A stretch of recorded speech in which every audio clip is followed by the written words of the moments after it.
She was standing there in the dirt, barely covered, trembling so hard her knees almost buckled. The sun above the Kansas plains was blazing, yet Ellie's skin looked cold and gray as if the heat could not reach her at all. Her torn shirt clung to her like wet paper, and the dust on her legs mixed with dried blood. 3 ranch hands circled her, laughing low, pushing her back toward the old wooden wall of the horse barn. One of them shoved her shoulder, and her voice finally cracked like glass. "Don't make me undress. Please." Her words hung in the hot air, fragile and desperate, as if the entire prairie suddenly fell silent to hear her beg for mercy. Ellie was only 21, thin from weeks of overwork and barely enough food. She had been dragged out here after being accused of stealing beef she never touched. The men wanted entertainment, not justice. They wanted to shame her until she broke. Her hands clutched the torn fabric at her hips, trying to hold what little dignity she had left, but her fingers kept shaking. Her eyes darted around the ranch yard, searching for help, searching for anyone who would look at her as a human being rather than a toy. Then boots thudded on the ground behind the barn. Slow, heavy, deliberate. The kind of step that made even cruel men stop talking. Luke Carter walked into the scene without saying a word, and the air seemed to tighten around him. At 52, he was weathered like the land itself. Broad shoulders, dusty vest, eyes hardened from years in the saddle. A man who rarely raised his voice but never backed down when he saw something wrong. He took in the moment without blinking. A terrified girl clutching a ripped shirt. 3 grown men towering over her, and the faint whisper of her plea still echoing in the stillness. For a moment, no one breathed. Then Luke stepped forward, just one step. But it made the ranch hands flinch. He did not shout. He did not curse. He simply let his voice land like a hammer. "Back away." The men hesitated, then peeled off, muttering under their breath as they walked toward the corral. Ellie tried to cover herself again, ashamed to even look up at him. Luke shrugged off his coat and placed it gently around her shoulders, not touching her, not staring at her, just giving her warmth she had forgotten existed. For the first time in days, her breathing slowed. She looked at him through the strands of hair stuck to her face, wondering what kind of man would act with kindness in a place where kindness was almost extinct. But Luke was not a savior, not yet. He was only a man who had seen enough cruelty to know when a line had been crossed. And Ellie, trembling inside his coat, had no idea that this single moment would change both of their lives forever. If this was only the beginning of her suffering, then what kind of truth was waiting for them beyond the horizon?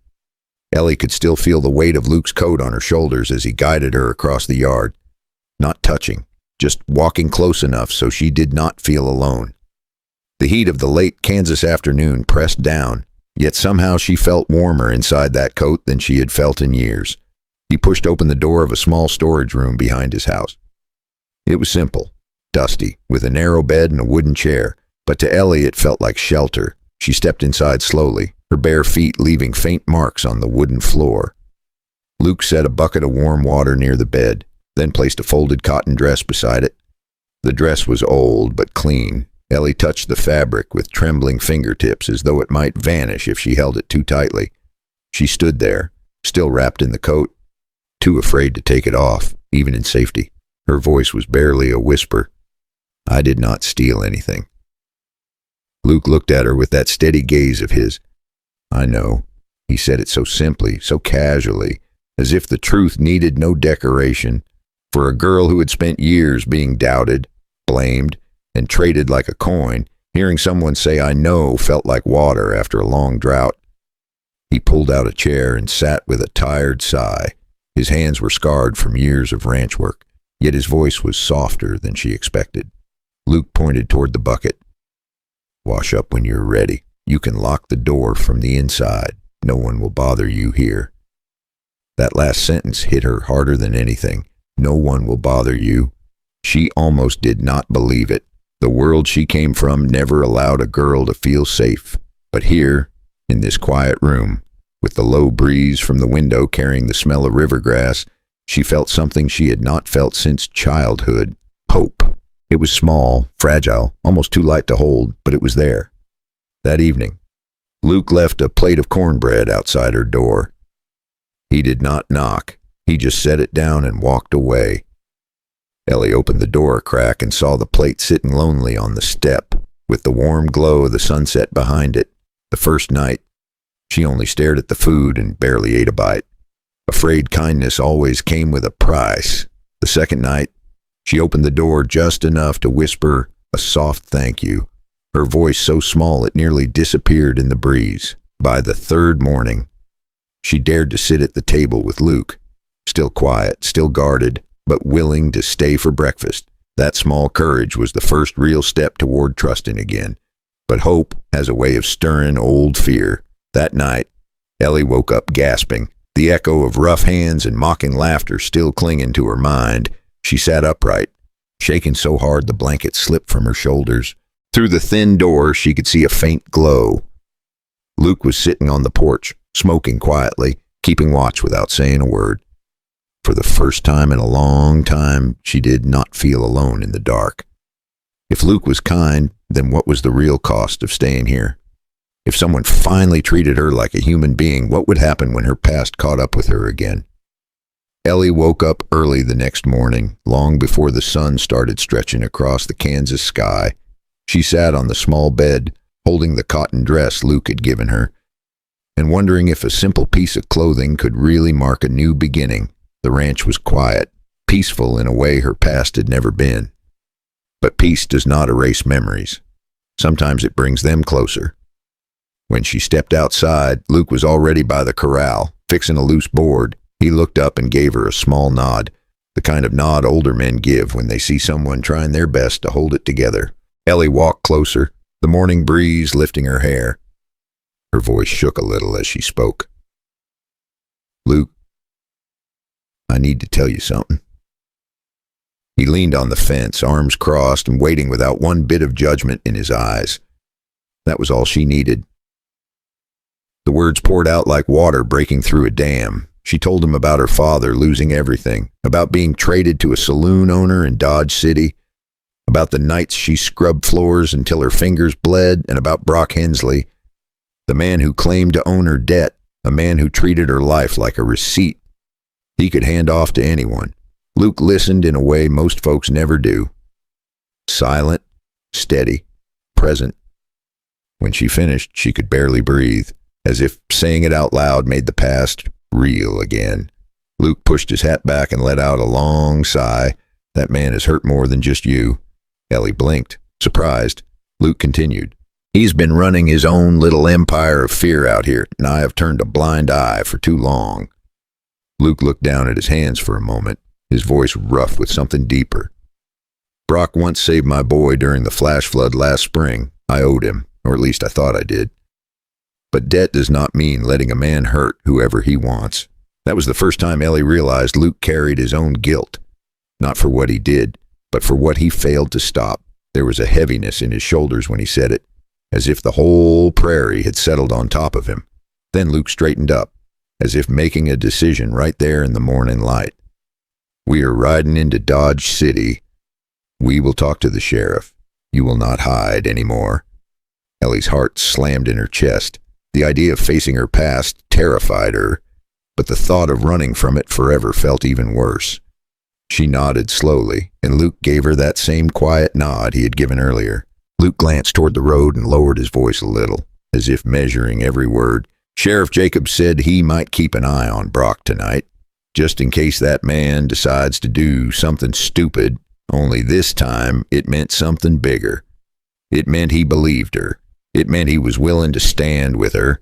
As they saddled the horses, Ellie felt something she had not felt since she was a child, sitting by her mother's old stove. Courage, small and trembling, but real. Right before they rode out, she glanced back at the little room behind the house. It was strange how safety can be found in the simplest places. Now she wondered if she could ever feel that safe again once they stepped into that unpredictable town. And this brings me to a small request. If you're listening to this story right now, take a moment, sip your warm tea, let your shoulders soften a little, and tell me what time it is and where you're listening from. And if this story touches you even a little, go ahead and hit subscribe so you can ride along with us in the next chapters. The ride into Dodge City had taken most of the afternoon, and by the time Luke and Ellie returned to the ranch, The sky was turning the color of rust. They had spoken to the sheriff, laid out the truth, and watched Brock's name go from whispered rumor to official trouble. But trouble never sits still, especially not the kind that Brock carried around like a second skin.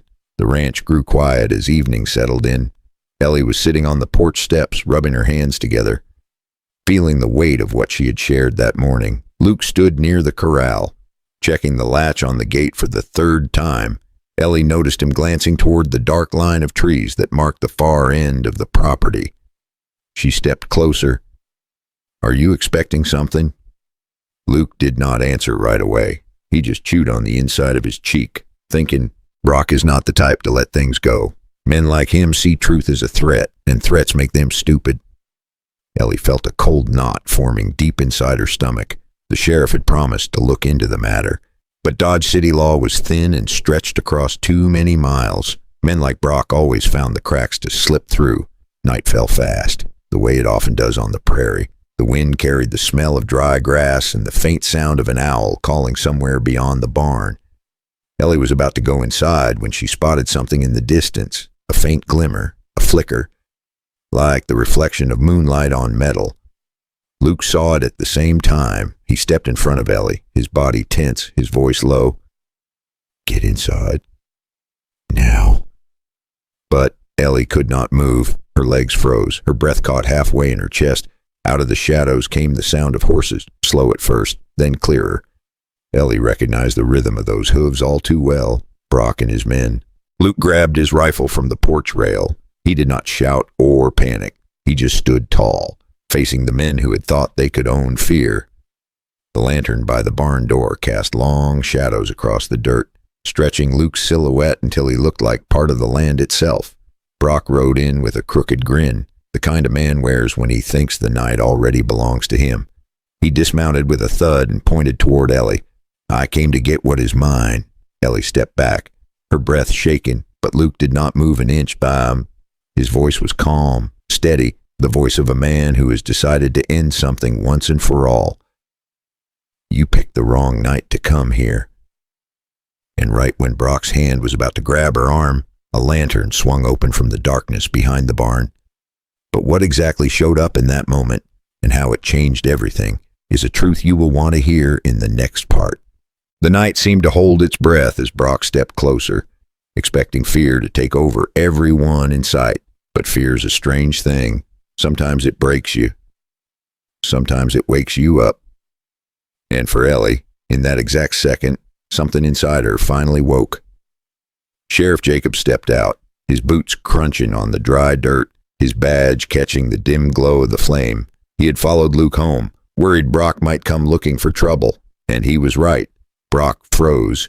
His men shifted uneasily, their bravado fading like smoke. The sheriff lifted a hand, steady and calm. "You boys picked the wrong ranch to sneak up on." Luke lowered his rifle slightly, but his eyes stayed locked on Brock. Ellie stood behind him, breath shaky but steady enough to stay on her feet. The sheriff laid out the charges, from crooked debts to threats made on ranch property, and the moment Brock realized no one was protecting him anymore, his shoulders sagged. The fight drained out of him as if someone had pulled a plug. He was done. Truly done. The sheriff cuffed him, and the night grew quiet again, the kind of quiet that comes after a long-held storm finally passes. Ellie stood there, the cool air brushing her face, feeling a freedom she had almost forgotten existed, not the kind you imagine when you are young and hopeful. A heavier freedom, a hard-earned one. Luke placed a gentle hand near her shoulder, not touching, just making sure she knew he was close. "You did good." His voice cracked a little, as if he surprised even himself. Ellie looked up at him, and for the first time, she allowed herself to truly breathe. Deep. Slow. Alive. The next morning, sunlight spilled across the ranch like a blessing. Ellie stepped out onto the porch, listening to the birds and the soft creak of the windmill. The world felt different now, not because everything was perfect, but because she finally believed she had a place in it. Luke sat nearby with a cup of coffee. Watching the day settle in, he did not say much. As days passed, Ellie found herself tending the horses, planting herbs by the window, and laughing in ways she thought she had lost forever. Life did not magically fix itself. It simply began again. And maybe that is the lesson here. But there is always a moment, small and fragile, when courage returns if you let it.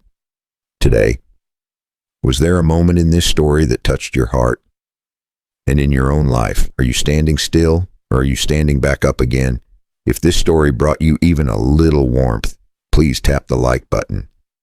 And if you want more stories that touch the heart and remind us we are not alone out here, go ahead and subscribe. Now tell me, where are you listening from? And what time is it for you right now?